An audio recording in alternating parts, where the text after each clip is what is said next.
قیدیوں کو جیل کے گارڈز کی طرف سے ظلم اور ہر لحاظ سے بدسلوکی کا سامنا کرنا پڑتا تھا۔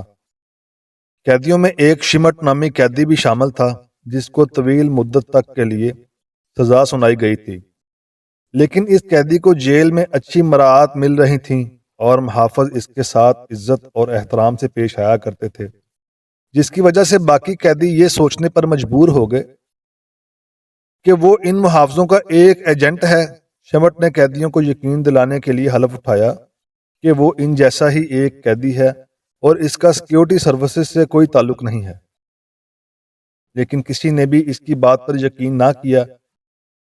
چنانچہ قیدیوں نے کہا، ہم جاننا چاہتے ہیں کہ جیل کے محافظ آپ کے ساتھ ہم سے مختلف سلوک کیوں کرتے ہیں۔ شمٹ نے قیدیوں سے کہا، ٹھیک ہے، مجھے یہ بتائیں کہ آپ اپنے رشتہ داروں کو ہفتہ میں خطوط لکھتے ہیں، ان میں کیا لکھ کر بیچتے ہیں؟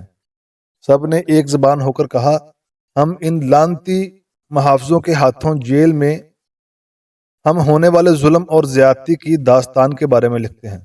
شمٹ نے قیدیوں کو جواب میں کہا، میں ہر ہفتے اپنی بیوی کو خط لکھتا ہوں اور خط کی آخری سطروں میں جیل کے محافظوں اور محسنوں اور ان کے حسن سلوک کا ذکر کرتا ہوں، اور بعض اوقات اپنے خطوط میں کچھ محافظوں کے نام بھی لکھ دیتا ہوں اور ان کی تعریف بھی کر دیتا ہوں۔ قیدیوں نے شمٹ کو جواب دیا، اس سب کا کیا لینا دینا جبکہ تمہیں معلوم ہے کہ ہمارے ساتھ یہاں بہت ظلم کیا جا رہا ہے۔ شمٹ نے کہا کہ یہ ذہن لوگوں، ہمارے تمام خطوط اور پیغامات جیل سے اس وقت تک باہر نہیں بھیجے جاتے جب تک کہ محافظ ان کو خود پڑھ نہ لیں، اور اس طرح وہ ہر چھوٹی بڑی بات کا پتہ لگا لیتے ہیں اور خطوط میں درج باتوں کو بدل بھی دیتے ہیں۔ اگلے ہفتے قیدیوں کو یہ دیکھ کر حیرت سے شدید دھچکا لگا کہ تمام جیل گارڈز نے قیدیوں کے ساتھ پہلے سے بھی کہیں زیادہ بدترین سلوک کیا، حتیٰ کہ شمٹ کے ساتھ بھی یہی سلوک کیا گیا اور اس کے ساتھ جیل کا عملہ نہایت سختی سے پیش آیا۔ کچھ دن بعد شمٹ نے قیدیوں سے پوچھا، تم نے اس ہفتے کے خطوط میں ایسا کیا لکھ دیا تھا؟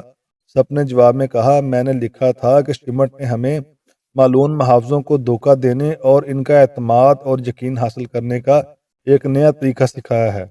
یہ سن کر شمٹ نے دکھ کے مارے اپنے گال پیٹ لیے اور اپنے بال پاگلوں کی طرح نوچنے شروع کر دیے۔ دوسروں کی مدد کرنا اچھا ہے، لیکن یہ جاننا ضروری ہے کہ آپ جس شخص سے بات کر رہے ہیں وہ کس فطرت کا مالک ہے۔ جرمن ادب، تحریر موسیٰ پاشا۔